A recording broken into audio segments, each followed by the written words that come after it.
সাধারণ একজন ব্যাংক কর্মচারী, যার নুন আনতে পান্তা ফুরানোর দশা।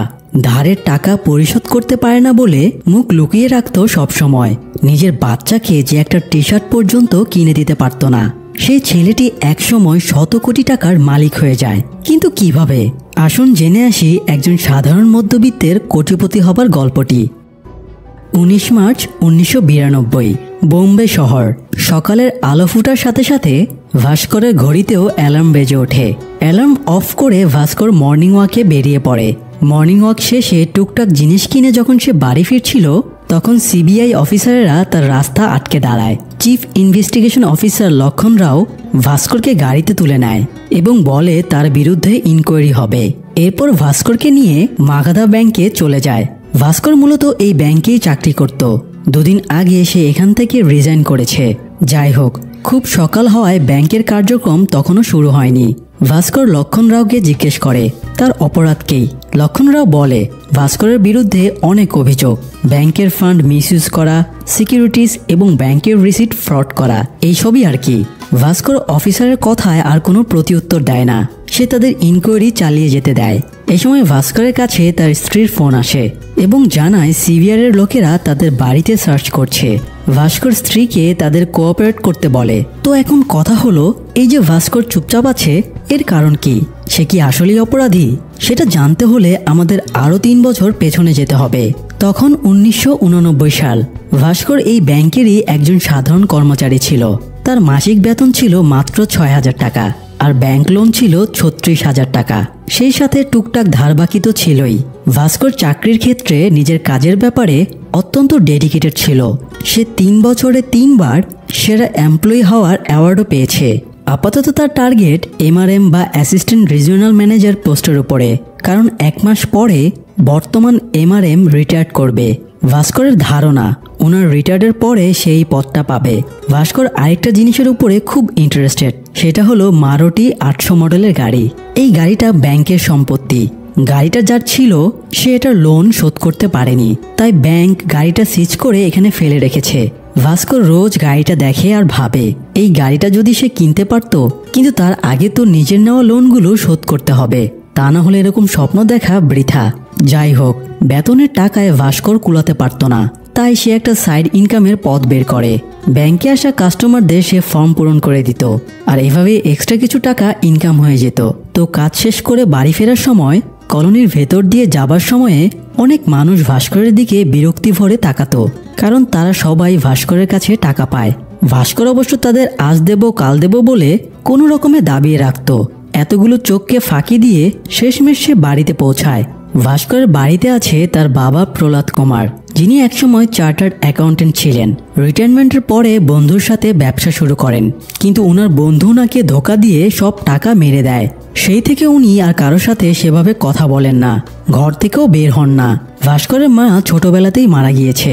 এক ভাই আছে যে ইঞ্জিনিয়ারিং পড়ছে, এক বোন ডিগ্রি কলেজে পড়ছে। এছাড়া ভাস্করের স্ত্রী এবং এক ছেলে রয়েছে। এই হলো ভাস্করের ফ্যামিলি। এদের নিয়ে কোনো রকমে কষ্টমষ্ট করে তার দিন কাটছে। যাই হোক, আজ রাতে ভাস্করের শালার ছেলের জন্মদিন ছিল, তো এই জন্য তারা সেখানে যাওয়ার জন্য রেডি হচ্ছিল। ভাস্করের স্ত্রী সুমতি বলে তাদের কোনো একটা গিফট নিয়ে যাওয়া উচিত, কিন্তু ভাস্করের কাছে গিফট কেনার মতো কোনো টাকা ছিল না। আবার আত্মীয়র বাড়ির অনুষ্ঠান, খালি হাতেও যেতে পারবে না। তাই তারা বাধ্য হয়ে ছেলে কার্তিকের প্রিয় খেলনাটা গিফট হিসেবে নিয়ে যায়। ভাস্কর গরিব ছিল বলে শ্বশুর বাড়িতেও সে কোনো সম্মান পেত না, কেউ তার সাথে ভালো ব্যবহারও করতো না, কেমন যেন এড়িয়ে চলতো। তো ভাস্করের জন্য তার স্ত্রী ছেলেও সেখানে তেমন একটা গুরুত্ব পেত না। সুমতির মা চায় সে ভাস্করকে ছেড়ে দিক, উনি সুমতির আবার বিয়ে দিবেন। মায়ের মুখে কথাটা শুনে সুমতি খুব আপসেট হয়। এরপরে সে আরেকটা আপসেট হবার মতো ঘটনা ফেস করে। জন্মদিনের কেক কাটার পরে সুমতির ভাবি বাচ্চাদের কেক দিচ্ছিল, সেখানে কার্তিকও ছিল। সে কার্তিককে একটা ছোট পিস দেয়। কার্তিক একটা বড় পিস চাইলে সে কার্তিককে বলে তুমি এতটুকুই ডিজার্ভ করো। আড়াল থেকে দৃশ্যটা দেখার পরে সুমতি খুব রেগে যায়। সে তখন কার্তিক আর ভাস্করকে নিয়ে বের হয়ে যায়। এরপরে তারা একটা ক্যাফেতে আসে। কার্তিকের খিদে পেয়েছিল, তাই ভাস্কর বার্গার আনতে যায়, কিন্তু তার কাছে 3টা বার্গার কেনার মতো টাকা ছিল না। সে দোকানদারকে বলে 2টা বার্গার দিতে। দোকানদার ভাস্করের পরিস্থিতি বুঝতে পেরে 2টার দাম নিয়ে তাকে 3টা বার্গারই দেয়। খাবার পেয়ে কার্তিক খুশি হলেও সুমতি খুব আপসেট হয়েছিল। এরকম অভাব, দুর্দশা, অপমান, তাচ্ছিল্য সে আর সহ্য করতে পারছিল না। ভাস্কর ভরসা দেয় একদিন সব ঠিক হয়ে যাবে। এবারের মতো সে কোনো রকমে সুমতিকে শান্ত করে নেয়। পরের দিন অফিসে যাওয়ার পরে ভাস্করের কাছে অ্যান্টনি নামের একজন লোক লোনের জন্য আসে। এই লোকটা গতকালও লোনের জন্য এসেছিল, কিন্তু লোকটার কাছে বন্ধক রাখার মতো কিছুই ছিল না, তাই ভাস্কর তাকে ফেরত পাঠিয়ে দিয়েছিল। তবুও লোকটা তার পিছু ছাড়ছে না। ভাস্কর তার বন্ধু এবং অফিসের পিয়ন সাম্বাকে বলে এই লোকটাকে হ্যান্ডেল করতে। সাম্বা উল্টো ভাস্করকে বলে সেজন্য অ্যান্টনিকে হেল্প করে। অ্যান্টনির ইলেকট্রনিক পার্টসের বিজনেস আছে। সে মালয়েশিয়া থেকে 30টা টিভি আনিয়েছিল। এগুলোর দাম 2.5 লাখ টাকা। তো যে জাহাজে টিভিগুলো আসার কথা সেই জাহাজের ক্যাপ্টেন অ্যান্টনির বন্ধু। তার সাথে অ্যান্টনির ডিল হয়েছিল সে অ্যাডভান্স 50,000 টাকা দেবে আর মাল ডেলিভারির পরে বাকি 2 লাখ টাকা পরিশোধ করবে। কিন্তু তার বন্ধু এখন বেঁকে বসেছে। সে বলেছে তাকে পুরো টাকা পরিশোধ করলে তবেই ডেলিভারি দেবে, না হলে টিভিগুলো নিলামে বিক্রি করে দেবে। তো এই জন্যই অ্যান্টনির লোনের প্রয়োজন। সাম্বা ভাস্করকে বুদ্ধি দেয়। ভাস্করের শালা কনস্ট্রাকশন কাজে প্রচুর টাকা কামিয়েছে। সে যদি 2 লাখ টাকা ম্যানেজ করে অ্যান্টনিকে দেয় তাহলে সে টিভিগুলো ছাড়িয়ে নিতে পারবে। আর বর্তমানে ইন্ডিয়াতে টিভির যেমন চাহিদা তেমনি দামও বেশি। অ্যান্টনি টিভিগুলো বিক্রির পরে লাভের একটা অংশ ভাস্কর আর সাম্বাকেও দেবে। ভাস্কর সাম্বা আর অ্যান্টনির প্রস্তাবে হ্যাঁ না কিছুই বলে না। সে ভেবে দেখবে জানিয়ে অ্যান্টনিকে আপাতত বিদায় করে। পরের দিন সকালে ভাস্কর বাড়ি থেকে অফিসের জন্য বের হচ্ছিল। তখন তার এক পাওনাদার পাটেল ভাই তাকে আটকায়। এই লোক ভাস্করের কাছে 10,000 টাকা পেত। সে ভাস্করের সাথে খুব খারাপ ব্যবহার করে। ভাস্করকে অপমান করে তার স্কুটারটা নিয়ে চলে যায়। স্কুটার না থাকায় ভাস্কর ট্যাক্সিতে করে অফিসে যাওয়ার প্ল্যান করে, কিন্তু তার কাছে ভাড়া ছিল না। তাই দৌড়ে সে অফিসে যায়। অফিসে গিয়ে সে আরেকটা শক খায়। তার যে প্রমোশনটা পাওয়ার কথা ছিল সেই প্রমোশনটা অন্য কেউ পেয়ে গিয়েছে। এটা নিয়ে ভাস্কর খুব আপসেট হয়ে যায়। এর মধ্যে সাম্বা একটা রেফারেন্স লেটার ভাস্করকে দেখায় এবং বলে এজিএম স্যার সুধীরের কাছে টাকা খেয়ে তার নাম জিএম স্যারের কাছে সাজেস্ট করেছিল। এই লেটারে সুধীর ছাড়া আর কাউকেই রেফার করা হয়নি। এটা দেখে ভাস্কর খুব রেগে যায়। সে সোজা এজিএম স্যারের কাছে গিয়ে এটা সেটা বলতে শুরু করে। তখন এজিএম স্যারও রেগে যায় আর বলে ভাস্কর যে চাকরির পাশাপাশি মানুষের ফর্ম পূরণ করে টাকা নেয় এটা তিনি জানেন। তিনি জিএম স্যারের কাছে এই ব্যাপারে কমপ্লেন করবেন। এটা শুনে ভাস্কর ঘাবড়ে যায়। চাকরি বাঁচাতে সে এজিএম এর হাত পা ধরে কান্নাকাটি শুরু করে।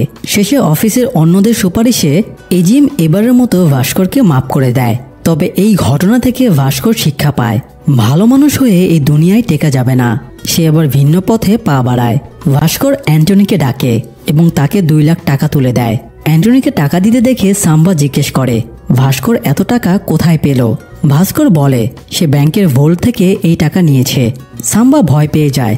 এই কথা জানাজানি হলে চাকরিটা তো যাবেই, সাথে জেল জরিমানা তো আছেই। এছাড়া ভাস্করের মতো সৎ মানুষের এরকম কাজ মানায় না। ভাস্কর বলে 2 দিন পরে বাবাকে হাসপাতালে চেকআপে নিয়ে যেতে হবে। 1 সপ্তাহ পরে বাচ্চার স্কুলের ফিস দিতে হবে, ভাই বোনের কলেজের ফিস দিতে হবে। অথচ তার কাছে বাড়ি ফেরার জন্য বাসের টিকিট কাটারও টাকা নেই। দেয়ালে যখন পিঠ ঠেকেই গিয়েছে তখন আর সততা দিয়ে কি হবে। তাই এবার ভাস্কর সব ধরনের রিস্ক নিতেই রাজি আছে। যাই হোক, অ্যান্টনিকে টাকা দিয়ে ভাস্কর বলে তার টিভিগুলো বিক্রি করে যা লাভ হবে তার 20% শেয়ার তাকে আর সাম্বাকে দিতে হবে। অ্যান্টনি ভাস্করের কথায় রাজি হয়ে যায়। এরপরে ভাস্কর বাড়ি ফিরে আসে। অ্যান্টনির 2 ঘন্টা পরে টাকা ফিরে দেবার কথা ছিল, কিন্তু ঘন্টার পর ঘন্টা কেটে যাওয়ার পরেও তার আসার নামগন্ধ নাই। তাই ভাস্কর অনেক উল্টাপাল্টা কথা ভাবতে শুরু করে। টেনশন করতে করতে ভাস্করের চোখটা একটু লেগে এসেছিল। তখন সুমতি তাকে ডেকে বলে সাম্বা এসেছে। ভাস্কর দ্রুত বাইরে গিয়ে দেখে সাম্বার সাথে অ্যান্টনিও হাসি মুখে দাঁড়িয়ে আছে। তাকে দেখে ভাস্কর দেহে প্রাণ ফিরে পায়। অ্যান্টনি ভাস্করকে লোনের 2 লাখ টাকা ফিরিয়ে দেয়, পাশাপাশি 50,000 টাকা লাভের শেয়ারও দেয়। টিভিগুলো বিক্রি করে অ্যান্টনি 2.5 লাখ টাকা লাভ করেছে। ভাস্কর অ্যান্টনির সততা দেখে তাকে আনন্দে জড়িয়ে ধরে। লাভের টাকা নিয়ে ভাস্কর পাটেলের কাছে চলে যায় এবং তার ধার শোধ দিয়ে নিজের স্কুটার ছাড়িয়ে নিয়ে আসে। আর এরপর থেকেই ভাস্করের জীবনের পালাবদল শুরু হয়। ভাস্কর অ্যান্টনির কাছে শুনেছিল ইন্ডিয়াতে টিভির প্রচুর চাহিদা। এখানে যে টিভির দাম 40,000 টাকা, মালয়েশিয়াতে সেটা 12,000 টাকায় পাওয়া যায়। যদি অর্ডার বড় থাকে তাহলে 8,000 টাকাতেও পাওয়া যাবে। কিন্তু ইন্ডিয়া আনার সময় ট্যাক্সের জন্য টিভির দাম বেড়ে যায়। তো তারা পোর্টের কাস্টমস অফিসারদের ঘুষ দিয়ে টিভিগুলো যদি স্পেয়ার পার্টস হিসেবে নিয়ে আসে তাহলে তাদের আর ট্যাক্স লাগবে না। আর এভাবে তারা কয়েক গুণ বেশি লাভ করতে পারবে। অ্যান্টনির এই আইডিয়াটা ভাস্করের ভালো লাগে, তাই সে এরপর থেকে নিয়মিতভাবে ব্যাংকের ভোল্ট থেকে টাকা চুরি করে অ্যান্টনিকে দিতে থাকে।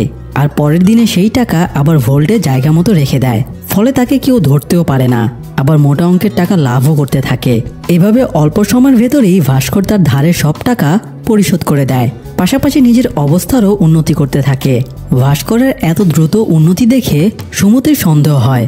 সে ভাস্করকে এই ব্যাপারে জিজ্ঞেস করলে সে বলে ব্যাংক থেকে লোন নিয়ে সাম্বার সাথে সে একটা বিজনেস শুরু করেছে, সে বিজনেস থেকে সে অনেক লাভ পাচ্ছে। ভাস্করের কথা সুমতি বিশ্বাস করে নেয় এবং খুব খুশি হয়। ভাস্কর সুমতিকে কিছু টাকা দেয় নেকলেস কেনার জন্য, কিন্তু সুমতি বলে সে টাকা দিয়ে কার্তিকের জন্মদিন পালন করবে। তারা কখনোই ঘটা করে কার্তিকের জন্মদিন পালন করতে পারেনি, তো তারা আত্মীয় স্বজন, কার্তিকের বন্ধু বান্ধব সবাইকে জন্মদিনে ইনভাইট করে। তারা এতটা ধুমধাম করে জন্মদিনের আয়োজন করে যে সবার একদম তাক লেগে যায়। তো পার্টিতে অ্যান্টনিও এসেছিল। ভাস্কর, সাম্বা, অ্যান্টনি একসাথে টেবিলে বসেছিল। অ্যান্টনি জানায় তার ছেলে আমেরিকাতে চাকরি পেয়েছে। ছেলে চায় অ্যান্টনিও আমেরিকাতে চলে আসুক, কিন্তু অ্যান্টনি ছেলের বোঝা হয়ে থাকতে চায় না। তার যা পুঁজি ছিল সব ছেলের পড়াশোনার পেছনে খরচ করে ফেলেছে, তাই আমেরিকায় যাওয়ার আগে সে বড় একটা পুঁজি নিয়ে যেতে চায়, আর সেই টাকা দিয়ে আমেরিকাতেই একটা বিজনেস শুরু করতে চায়। সে ভাস্করকে নতুন একটা আইডিয়া দেয়। আগামী শনিবারে দুবাই থেকে 3টা ফরেন গাড়ি আসছে, তারা যদি 10 লাখ টাকা ম্যানেজ করতে পারে তাহলে এই গাড়িগুলো কিনে নিতে পারবে। ইন্ডিয়াতে এইসব গাড়ির যা চাহিদা তাতে তারা কয়েক গুণ বেশি টাকায় এই গাড়িগুলো বিক্রি করতে পারবে। অ্যান্টনির অফার তো ভালো ছিল, কিন্তু একসাথে 10 লাখ টাকা ব্যাংকের ভোল্ট থেকে ম্যানেজ করা মোটেও সহজ কথা না, তাই ভাস্কর তেমন একটা আগ্রহ দেখায় না। পার্টি শেষে রাতে ঘরে গিয়ে দেখে আজকে সবাই বেশ খুশি।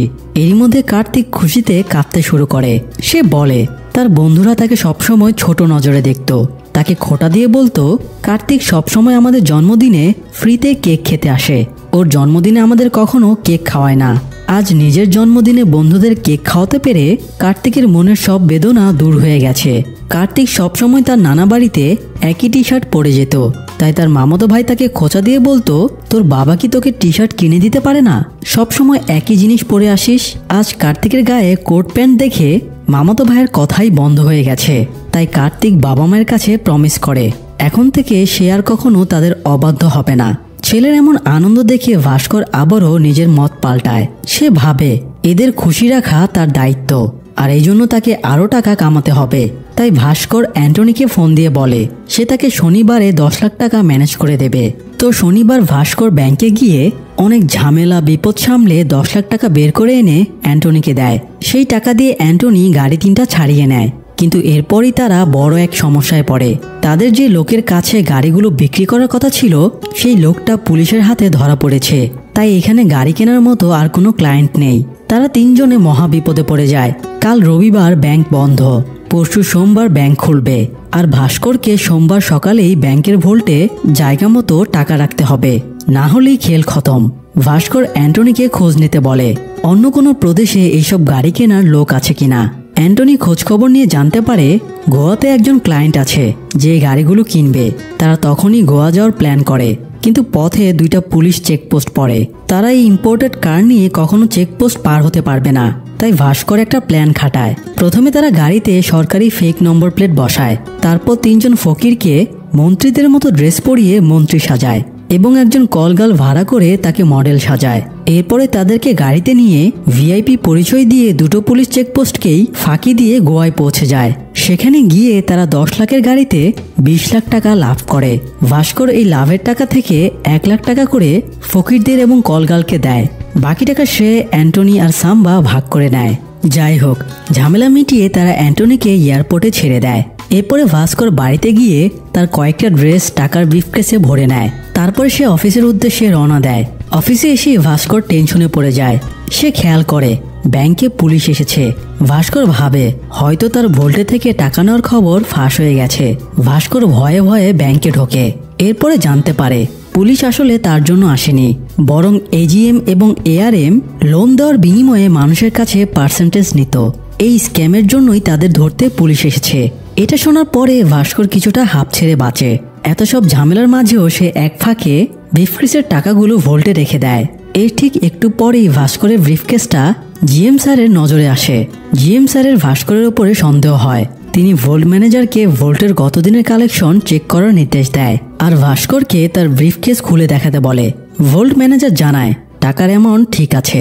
ভাস্করও ব্রিফকেস খুলে দেখায় সেখানে জামা কাপড় ছাড়া আর কিছুই নেই। জিএম এবার নিশ্চিন্ত হয়ে চলে যায়। এই ঘটনার পরে ভাস্কর ভাবে সে এসব অপরাধ জগৎ ছেড়ে দেবে।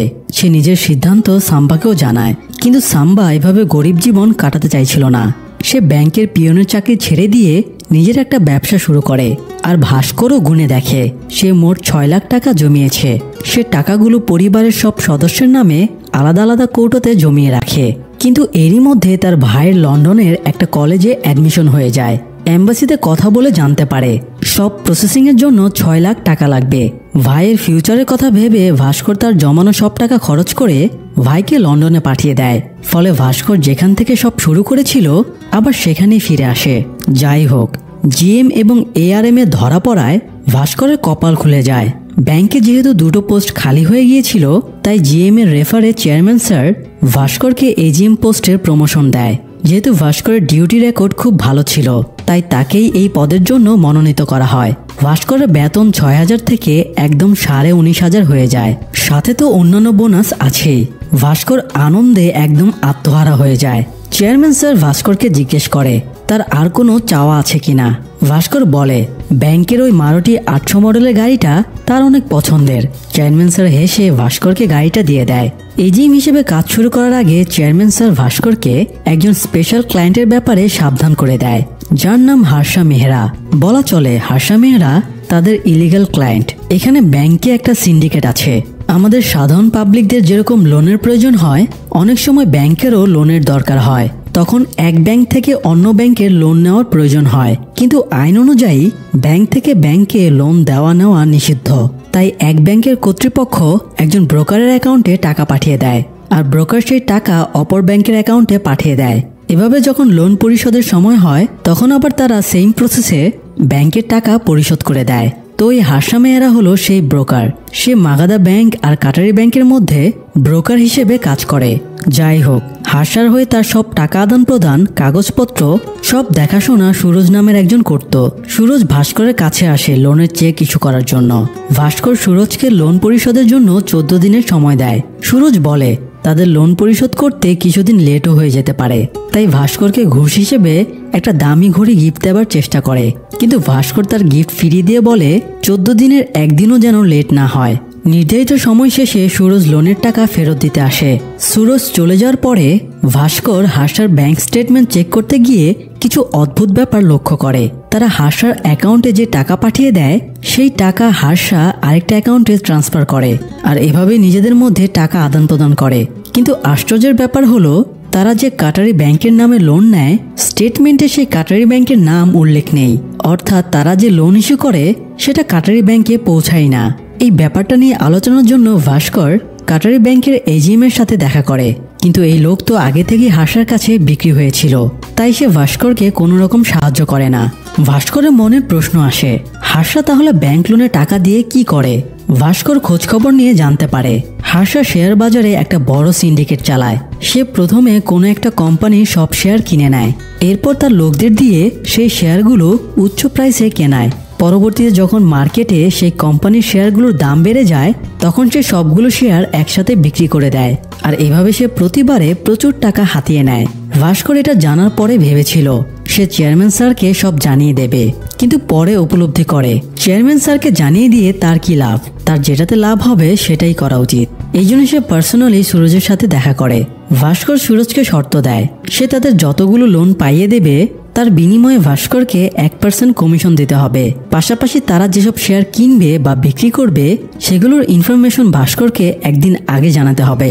উপায় না পেয়ে সুরজ ভাস্করের শর্ত মেনে নেয়। এরপর থেকে ভাস্করের উন্নতির দুয়ার আবারও খুলে যায়। তার কাছে বান্ডিল বান্ডিল টাকা আসতে শুরু করে। সে এক চান্সে সুরজের কাছ থেকে কমিশনের 25 লাখ টাকা পেয়ে যায়। কিন্তু এতগুলো টাকা সাধারণ ব্যাংকারের কাছে থাকলে যে কেউই সন্দেহ করবে। তাই এই কালো টাকা সাদা করার জন্য ভাস্কর আনোয়ার নামের একজনের সাথে দেখা করে। আনোয়ার টাকাগুলো লটারি টিকিটের পেছনে ইনভেস্ট করতে বলে। তারা একটা লটারি কোম্পানির কাছে যায়, তারপরে 25 লাখ টাকা এবং 3% কমিশন তাদের দিয়ে দেয়। বিনিময়ে লটারির কোম্পানি ভাস্করকে লটারির প্রথম প্রাইজটা পাইয়ে দেয়। পরের দিন পত্রিকায় নিজের লটারি নম্বর চেক করে ভাস্কর এমন অ্যাক্টিং করে যেন সে ভাগ্যক্রমে 25 লাখের লটারি জিতে গেছে। এভাবে সে পরিবার এবং বাইরের লোকদের বোঝায় যে সে লটারি থেকেই 25 লাখ টাকা পেয়েছে। এখান থেকে কমিশন, ট্যাক্স সব বাদ দিয়ে ভাস্কর 17 লাখ টাকা পেয়ে যায়। এরপরে সে একটা ট্রেডিং অ্যাকাউন্ট খোলে। এরপরে এই টাকাটা সে শেয়ার মার্কেটে লাগিয়ে দেয়। ভাস্কর সুরজের কাছ থেকে ইনফরমেশন নিত আর সেই অনুযায়ী নিজের অ্যাকাউন্টের মাধ্যমে ট্রেডিং করত। আর এইভাবে সে জাস্ট 2 সপ্তাহে এই 17 লাখ টাকাকে 70 লাখ টাকা বানিয়ে ফেলে। তো এই ছিল ভাস্করের বড়লোক হবার গল্প। এদিকে অফিসার লক্ষণ রাও ভাস্কর অ্যাকাউন্ট ডিটেলস চেক করে দেখে তার অ্যাকাউন্টে 100 কোটি টাকা রয়েছে। এমন দেখে তার মাথা ঘুরে যায়। সে অ্যাকাউন্ট স্টেটমেন্ট চেক করে দেখে ভাস্কর সত্যি 2 সপ্তাহে 70 লাখ টাকা কামিয়েছিল। তবে সে আরেকটা জিনিস খেয়াল করে, ভাস্কর আবার একদিনেই 69 লাখ টাকা খরচও করেছে। লক্ষণরাও জিজ্ঞেস করে ভাস্কর একদিনে এত টাকা কিভাবে খরচ করলো। তখন ভাস্কর জানায় এই টাকা ব্যাংকে রাখার কয়েকদিন পরেই তার বোনের বিয়ে ঠিক হয়ে যায়। তো বিয়ের শপিং করতে তারা একটা দোকানে ঢোকে। ভাস্কর এবং তার পরিবারের লোকজনকে দেখে সাধারণ মধ্যবিত্ত মনে হচ্ছিল, তাই দোকানের মালিক কর্মচারী কেউ তাদের তেমন পাত্তা দিচ্ছিল না, বেশ অসম্মান করছিল। এই ব্যাপারটা ভাস্করের ইগোতে লেগে যায়। সে তখনই দোকান থেকে বেরিয়ে যায় এবং সব টাকা ব্যাংক থেকে তুলে আনে। সেই টাকা দিয়ে প্রথমে সে একটা দামি গাড়ি কিনে, দামি জামা কাপড়, ঘড়ি, জুতো কিনে সেগুলো পরে আবারও সে দোকানের সামনে এসে ভিআইপি গেট আপে গাড়ি থেকে নামে। তারপরে দোকানে গিয়ে সমস্ত দামি গহনা কিনে নেয়। আগেরবার যারা ভাস্করের সাথে ঠিকমতো কথাও বলছিল না, এবার তারা তোষামোদে একদম ভরিয়ে ফেলে। আর মূলত এভাবেই ভাস্কর তার টাকাগুলো খরচ করে ফেলে। যাই হোক, বোনের বিয়ে দিতে গিয়ে ভাস্করের যত লিগ্যাল টাকা ছিল সব ফুরিয়ে যায়।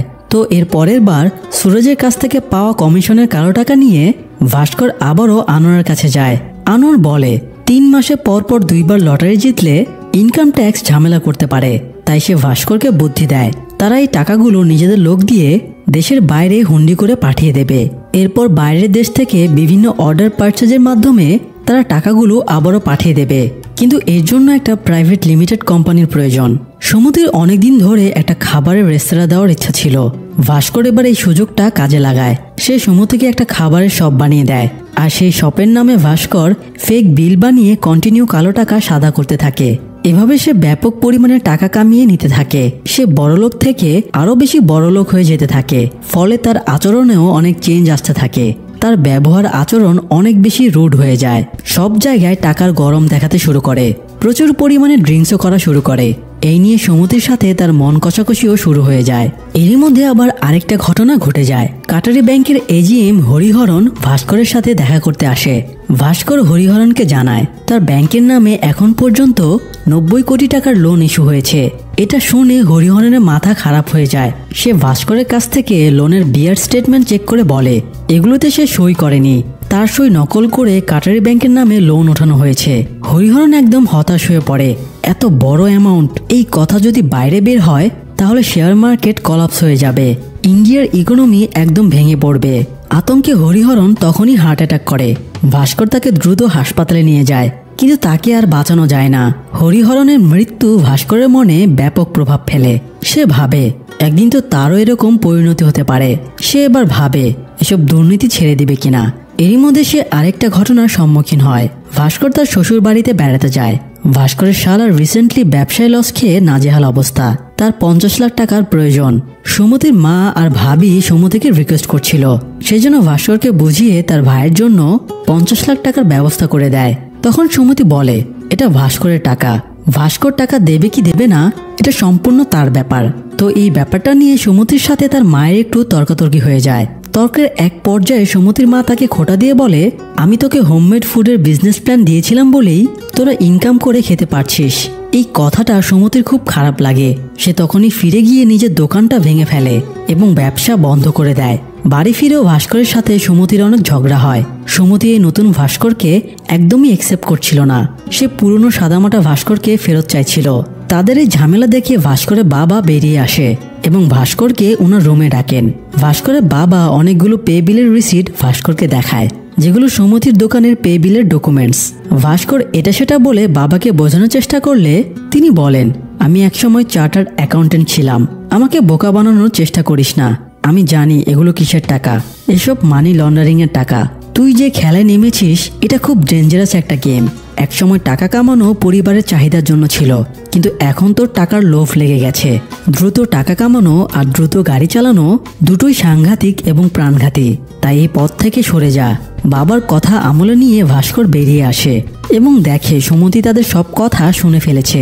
এতে তাদের মধ্যে রেষারেষি আরো বেড়ে যায়। তো এরপরে ভাস্কর সিদ্ধান্ত নেয় সেসব অন্যায় কাজ ছেড়ে দেবে। এই জন্যই প্রথমে সে তার ট্রেডিং কোম্পানি বন্ধ করে দেয়। পরের বার যখন সুরজ হার্ষার লোনের পেপার্স নিয়ে আসে, ভাস্কর সেই পেপার্স ছিঁড়ে ফেলে এবং সুরজকে বের করে দেয়। এমনকি সে জিএম এবং চেয়ারম্যান স্যারের নির্দেশও অমান্য করে নিজের সিদ্ধান্তে অটল থাকে। ভাস্কর যতগুলো মানুষের সাথে খারাপ ব্যবহার করেছিল তাদের সবার কাছে ক্ষমা চায়। ভাইকে লন্ডনে বাড়ি কেনার জন্য টাকা পাঠায়, বোনের নামে 2টো বাড়ি লিখে দেয়, শালাকেও 50 লাখ টাকা দেয়। পাশাপাশি শালাকে এটাও বলে তার আর এই টাকা ফেরত দিতে হবে না, বিনিময়ে তার লাভের 10% শেয়ার যেন সাম্বাকে দেয়, কারণ সাম্বা ব্যবসায় লস খেয়ে সর্বশান্ত হয়ে গেছে। পাটেলের বাইক একবার ভাস্করের গাড়ির সাথে ধাক্কা খেয়েছিল, সে পাটেলের বাইক ভেঙে দিয়েছিল। এবার সে পাটেলকেও সরি বলে তাকে একটা নতুন বাইক কিনে দেয়, এমনকি নিজের প্রিয় মারুতি গাড়িটাও আরেকজন লোককে গিফট করে দেয়। এভাবে ভাস্কর তার প্রাপের প্রায়শ্চিত্ত করে, ফলে সুমতির সাথেও তার মন কষাকষি ঠিক হয়ে যায়। কিন্তু তার এই ভালো হয়ে যাওয়া সবাই মেনে নিতে পারেনি।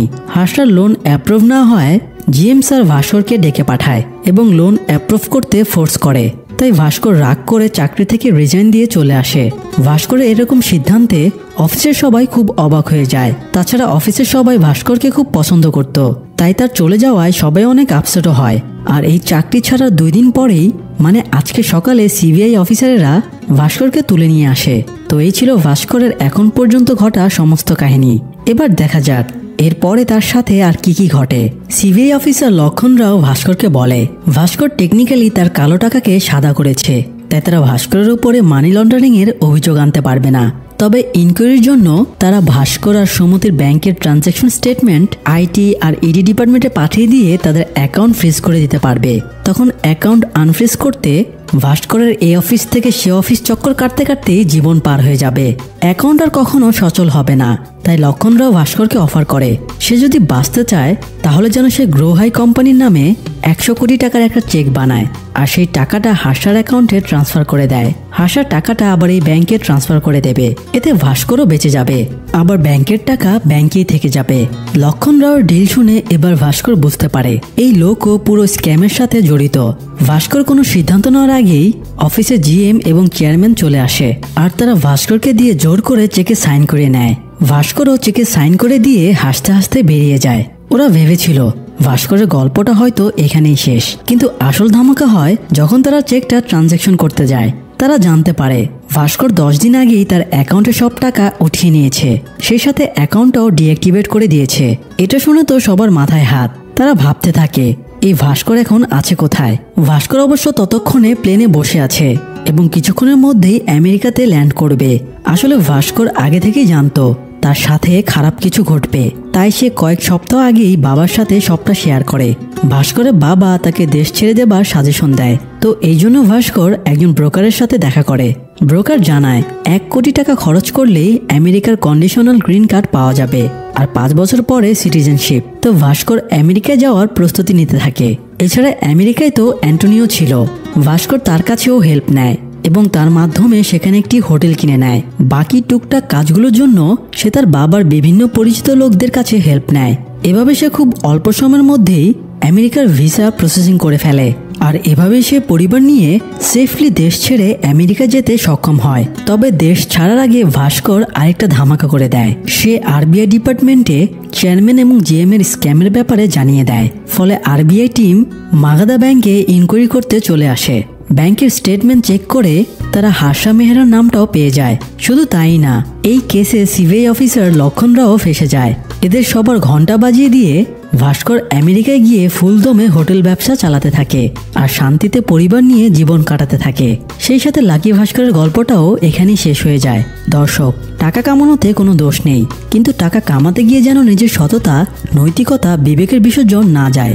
মনে রাখবেন, টাকা গুরুত্বপূর্ণ, কিন্তু টাকাই সবকিছু না। টাকা দিয়ে সুখ, শান্তি, সম্পর্কের মান বজায় রাখা যায় না। তাই টাকা ইনকামের পাশাপাশি আমাদের আদর্শ মানুষও হয়ে উঠতে হবে। দর্শক, আজ এ পর্যন্তই। দেখা হবে পরের আয়োজনে। সবাই ভালো থাকুন। ধন্যবাদ।